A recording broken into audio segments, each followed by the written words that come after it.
తెలంగాణలో ఎండలే కాదు పాలిటిక్స్ కూడా హీట్ పుట్టిస్తున్నాయి. అధికార ప్రతిపక్ష పార్టీల పోటాపోటీ పర్యటనలు కొనసాగుతున్నాయి. ఉమ్మడి కరీంనగర్ వేదికగా కేసీఆర్, రేవంత్ రెడ్డి బహిరంగ సభలు నిర్వహిస్తున్నారు. జగిత్యాలకు మాజీ సీఎం కేసీఆర్ వెళ్తుంటే మేడిగడ్డకు సీఎం రేవంత్ రెడ్డి వెళ్తున్నారు. మేడిగడ్డ టార్గెట్ గా సీఎం రేవంత్ రెడ్డి పర్యటన కొనసాగుతోంది.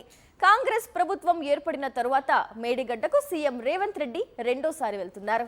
ఏడాది తరువాత బహిరంగ సభలో పాల్గొంటున్నారు గులాబీ బాస్ కేసీఆర్. రాష్ట్ర ప్రభుత్వం 6 గ్యారంటీలే టార్గెట్ గా కేసీఆర్ స్పీచ్ ఉంటుందంటున్నారు బీఆర్ఎస్ నేతలు. బహిరంగ సభల్లో సీఎం రేవంత్, కేసీఆర్ స్పీచ్లపై ఆసక్తి నెలకొంది.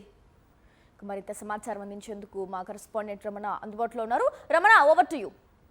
నాటి రైతు కూలీల జైత్రయాత్ర సభను తలపించే విధంగా ఈరోజు బీఆర్ఎస్ ప్రజా ఆశీర్వాద సభ నిర్వహించబోతుంది. మాజీ మంత్రి సీనియర్ నేత జీవన్ రెడ్డి మొత్తంగా కాంగ్రెస్ పార్టీకి గుడ్ బై చెప్పిన తర్వాత ఈ రోజు కార్యకబోతున్నారు. కేసీఆర్ సభ ఎలా ఉండబోతుంది ఒకసారి మాట్లాడదాం. సార్ చెప్పండి, ముఖ్యంగా కేసీఆర్ సభ ఎలా ఉండబోతుంది, ప్రజా ఆశీర్వాద సభ ద్వారా ఏం చెప్పబోతున్నారు? నువ్వు కేసీఆర్ సభలు ఎట్టుంటే మనకు తెలియంది కాదే. ఆయన ఎప్పుడు ఏ సభ నిర్వహించినా గానీ లక్షల సంఖ్యలో అదొక ఇట్ విల్ బికమ్ ఎన్ ఒక అకేషన్, అది అకేషన్ లాగా ఉంటుందని చెప్పడం. ఆయన ఎప్పుడు సభ నిర్వహించినా వాళ్ళ జగిత్యాల రావటం ఇవాళ ఏదైతుందో జగిత్యాల గడ్డ మీదకి వెళ్లి ఇవాళ కేవలం ఉత్తర తెలంగాణ ప్రాంతానికి పరిమితం కాకుండా యావత్ తెలంగాణ రాష్ట్రానికి ఏదైతుందో ప్రస్తుతం రాష్ట్రంలో నెలకొన్నటువంటి పరిస్థితులు, ఇవాళ రాష్ట్రం అసలు ఏం భావించడం ఏమైతుంది, ఇవాళ ఆనాడేదైతుందో మేలైన ప్రభుత్వం వస్తుందని చెప్పి భావించింది రేవంత్ రెడ్డి. 2 సంవత్సరాల లోపల ఏదైతుందో తిరోగమన చర్య, ఇవాళ ఆయన 10 సంవత్సరాల కాలం అమలు జీతాలు పెట్టినటువంటి ఒక సంక్షేమ కార్యక్రమాలు, అయితే రైతు బందే కానివ్వండి, వీళ్ళ భరోసా కానివ్వండి, వీళ్ళ కళ్యాణ లక్ష్మి కానివ్వండి, కేసీఆర్ కిట్ కానివ్వండి, ఇవాళ విద్యార్థులకు విద్యా అవకాశాలు కానివ్వండి, రెసిడెన్షియల్ స్కూల్స్ కానివ్వండి, అన్ని కూడా కనుమరుగైపోతున్నాయి. కానీ ఈ రోజు ముఖ్యంగా ఒకవైపు కేసీఆర్ సభ జైత్యాల్లో పెడుతున్న సమయంలోనే అటు కాళేశ్వరం పర్యటనకు ముఖ్యమంత్రి రాబోతున్నారు.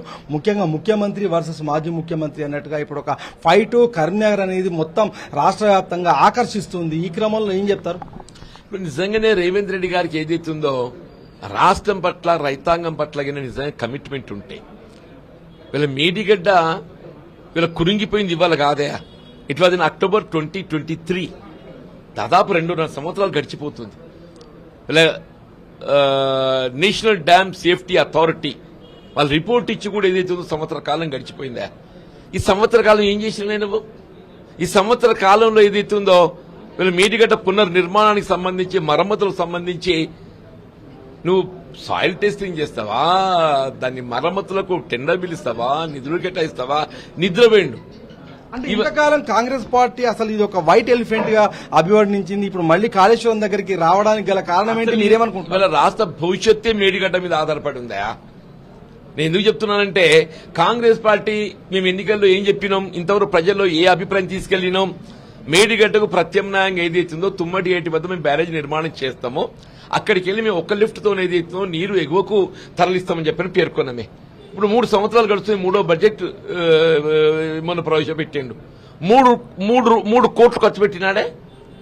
నిజంగా తుమ్మడి ఏటి వద్దకి వెళ్ళి నువ్వు నీరు లిఫ్ట్ చేసే అవకాశం ఉంటే, చేయగలిగితే నువ్వు ఎందుకు చేయలేకపోయినావు? అదే 148 మీటర్ లెవెల్తోనైనా కానీ మనం 80 టీఎంసీ నీరు పొందే అవకాశం ఉందని చెప్పని భావిస్తున్నాం. మనం ఒక బ్యారేజ్కు 4,000 కోట్లు 5,000 కోట్లు అవుతుందా?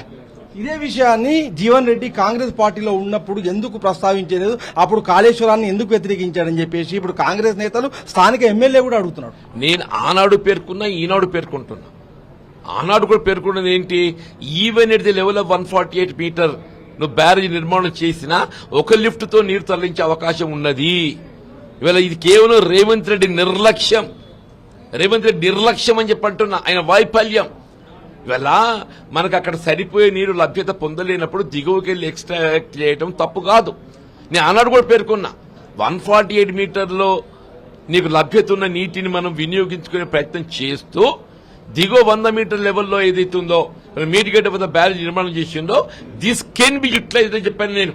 I never oppose Medigadda. కానీ మీరు అంటున్నారు కానీ కొన్ని పర్టికులర్స్ కూడా వాళ్ళు చెప్తారు. పెగడపల్లి మండలం నామాపూర్ ఆ ప్రాంతంలో ఒక థర్డ్ ఫేజ్ లో నిర్మిస్తున్నప్పుడు దాన్ని కూడా మీరు వ్యతిరేకించారని చెప్పేసి. అది 3వ టీఎంసీ వినియోగానికి సంబంధించి అదనంగా ఏదైతుందో లిఫ్ట్ ఏర్పాటు చేయాలని చెప్పని ప్రయత్నం చేసినప్పుడు మనం ముందైతే ఈ 2 టీఎంసీ రోజు వినియోగించుకుంటాక ఇది వినియోగించుకొని then later think of third TMC అన్న నేను ఏదైతుందో ఐ నాట్ అపోజ్ ఇట్. ఇలా మనకి ఏదైతుందో మన ముందు రోజు ఒక 2 టీఎంసీ లిఫ్ట్ చేసే అవకాశం ఉన్నదే. ముందు ఆ 2 టీఎంసీని లిఫ్ట్ చేసుకుందామని చెప్పాను నేను. ఆ 2 టీఎంసీ లిఫ్ట్ చేసుకుంటూ అదనపు అవసరాల కొరకు ఏదైతుందో then we can go for third TMC అని చెప్పాను. నేను థర్డ్ టీఎంసీని బ్లాంకెట్ గా నేను అపోజ్ చేయలేదు. First letters utilize the lift of daily 2 TMC. Sir ఈ రోజు కాళేశ్వరం ప్రాజెక్టు పైన ఫోకస్డ్ గా కేసీఆర్ గాని మీరు గాని జైనింగ్ తర్వాత ఏమైనా మాట్లాడే అవకాశం ఉంటుందా? డెఫినెట్లీ ఈ రోజు వేదిక నుండి మాట్లాడతామా లేక ఎప్పుడు రేపు మాట్లాడతాం ఎప్పుడు మాట్లాడతాం కానీ definite will become an issue. Definite will become an issue. మొత్తం తెలంగాణ రాష్ట్ర రైతాంగానికి ఉన్నటువంటి ఏకైక లైఫ్ జీవనాధారం మేడిగడ్డ కాబోతుంది అని చెప్పి అంటున్నాను. దాని మేడిగడ్డ ఇస్ కాళేశ్వరం.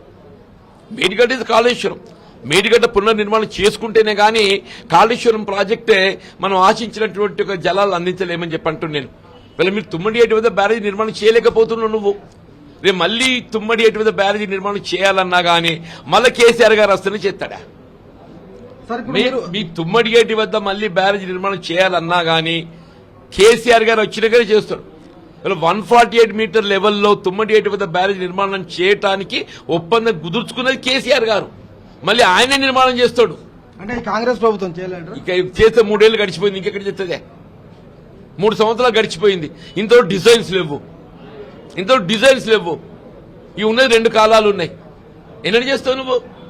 సార్ ఇవాళ హ్యాపీగా ఉన్నారా మొత్తంగా? అంటే రాజీనామా తర్వాత కొంత మనస్తాపానికి గురయ్యారు. ఇవాళ హ్యాపీగా ఉన్నారా? ఎట్లా ఉంది పరిస్థితి? నేను వాస్తవంగా మీరు అన్నట్టు 25th of March నేను అంతవరకు ఏదైతుందో కొంత మానసికంగా ఆందోళనతో ఉంటేనే అసలు ఏం జరుగుతుంది, ఏంటి భవిష్యత్తు నిర్ణయం ఏ విధంగా ఉండాలని చెప్పని ఆనాడు 25 మార్చి నాడు కొంత భావోద్వేగంగానే ప్రసంగం చేసింది.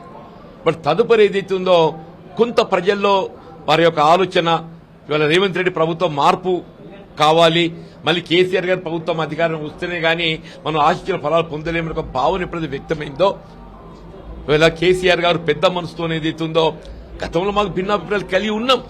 కానీ వ్యక్తిగతంగా ఏదైతే మా ఇద్దరి మధ్య ఎటువంటి ఒక భేదాభిప్రాయాలు లేవు. ఓన్లీ రాజకీయంగా భిన్నాభిప్రాయాలు కలిగి ఉన్నాం. వారు పెద్ద మనసుతో నన్ను హక్కును చేర్చుకున్నాడు. సార్ ఇవాళ సభలో మొత్తంగా ఇవాళ కారెక్కిన తర్వాత ఇది ఒక చారిత్రాత్మకమైన సభ అవుతుందా? ముఖ్యంగా జైత్యాల జైత్రయాత్ర బీఆర్ఎస్ ఇక్కడి నుంచి ప్రారంభం కాబోతుందా? ఏం చెప్తారు? ఇప్పుడు డెఫినెట్లీ ఆనాడు తాడితే పీడిత వర్గాల హక్కుల సాధన కొరకు ఏది ఇస్తుందో జగిత్యాల గడ్డ వేదికైందయా.